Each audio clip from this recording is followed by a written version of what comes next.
एक बार की बात है, एक छोटे से गांव में राज नाम का एक साधारण किसान रहता था। वह अपनी कड़ी मेहनत और दयालु हृदय के लिए जाने जाते थे। राज के पास जमीन का एक छोटा सा टुकड़ा था जिस पर वह फसलें उगाता था और अपने जानवरों की देखभाल करता था। एक गर्मी में गांव में भयंकर सूखा पड़ा, जिससे फसलें सूख गईं और जानवर पीड़ित हो गए। गांव वाले उनके जीवित रहने को लेकर चिंतित थे, लेकिन राज शांत रहे और समाधान खोजने के लिए दृढ़ थे। हार मानने के बजाय राज ने अपने सीमित संसाधनों को अपने साथी ग्रामीणों के साथ साझा करने का फैसला किया। उन्होंने अपनी जल आपूर्ति को पड़ोसी खेतों में बांट दिया और सुनिश्चित किया कि सभी को पीने के लिए पर्याप्त पानी मिले।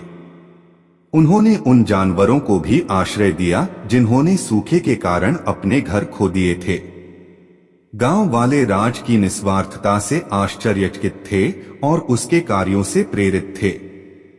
वे एक समुदाय के रूप में एक साथ आए और इस कठिन समय में एक दूसरे का समर्थन किया। उनके पास जो कुछ भी था उसे उन्होंने साझा किया और सूखे के दौरान खुद को जीवित रखने के लिए वैकल्पिक तरीके खोजने के लिए मिलकर काम किया। जैसे जैसे दिन बीतते गए, एक चमत्कार हुआ। बादल घिर आए और सूखी भूमि पर वर्षा होने लगी। फसलें फिर से उगने लगीं और जानवर पनपने लगे।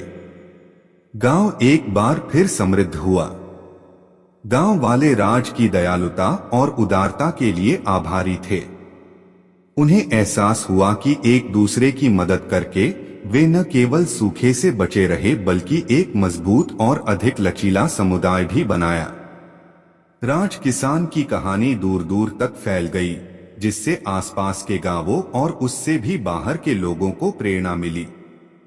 लोगों ने महसूस किया कि कठिनाई के समय में एकता, करुणा और निस्वार्थता ही सच्ची समृद्धि की ओर ले जाती है। उस दिन के बाद से ग्रामीणों ने एक दूसरे को साझा करने और देखभाल करने के राज के दर्शन को अपनाया। उन्होंने एक ऐसी प्रणाली बनाई जहां वे न केवल जरूरत के समय बल्कि जीवन के सभी पहलुओं में हमेशा एक दूसरे का समर्थन करेंगे। और इसलिए गांव इस बात का एक चमकदार उदाहरण बन गया कि कैसे एक समुदाय एक साथ आकर और प्रेम, करुणा और एकता के मूल्यों को अपनाकर चुनौतियों पर काबू पा सकता है। विनम्र किसान राज की विरासत पीढ़ियों तक जीवित रही। उन्होंने लोगों को निस्वार्थता की शक्ति और जरूरतमंदों की मदद करने का महत्व सिखाया।